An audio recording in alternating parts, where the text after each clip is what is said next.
Сәлеметсіздер ме? Мен Макаров жалпы орта білім беретін мектебінің 7-ші А сынып жетекшісі Ақболатова Гүлдәрия Бақытжанқызы.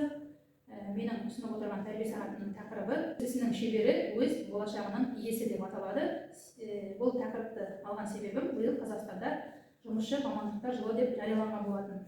Тәрбие сағатының мақсаты бұл жұмысшы мамандықтардың мәртебесін арттыру және де оқушыларды жұмысшы мамандықтармен таныстыру, сондай-ақ оқушыларды кәсіптік білімге қызығушылығын арттыру.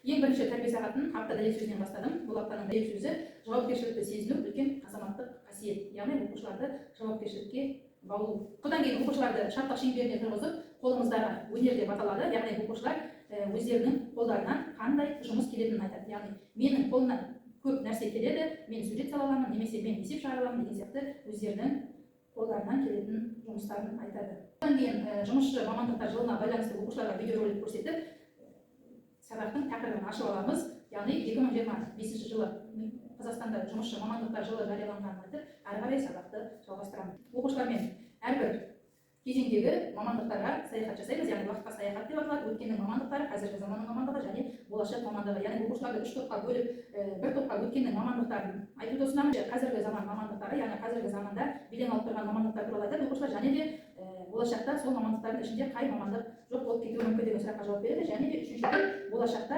қандай мамандықтар сұранысқа ие болатыны туралы сұраққа жауап береді. Әрі қарай оқушыларға менің жылым менің мамандығым деген тапсырма беріледі, яғни оқушылардың туған жылына байланысты сол жылы қандай мамандықтар танымал болды және сол жыл Қазақстанда қандай жыл болып аталып өткенін интернеттегі жасанды интеллект құралдарын пайдаланып іздеп табу тапсырмасы беріледі. Мамандық саған сай деген интерактивті тест өткіземіз. Оқушылар берілген сұрақтарға жауап беру арқылы өздері болашақта қай мамандыққа сай келетінін анықтайды.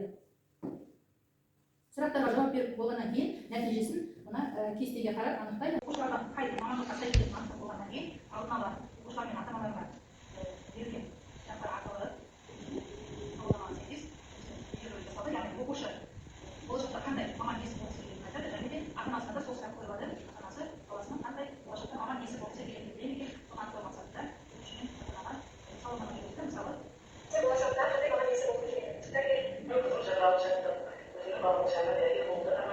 жұмысшы мамандықтар жылына байланысты сыныбындағы оқушылардың ата-аналарының осы жылға байланысты атқарып жүрген жұмыстары. Тәрбие сағатымызды еңбекке аралас сайтын тартылумен аяқтадық, яғни оқушылар әртүрлі маман иелеріне өз алғыстарын айтады. Мысалы, құрылысшыларға әдемі үй жасауды берген үшін рахмет айтады. Еңбек адамды тәрбиелейтін, шыңдайтын және де биікке жетелейтін ең сенімді жол деп көңілді тәрбие сағатын аяқтаймыз.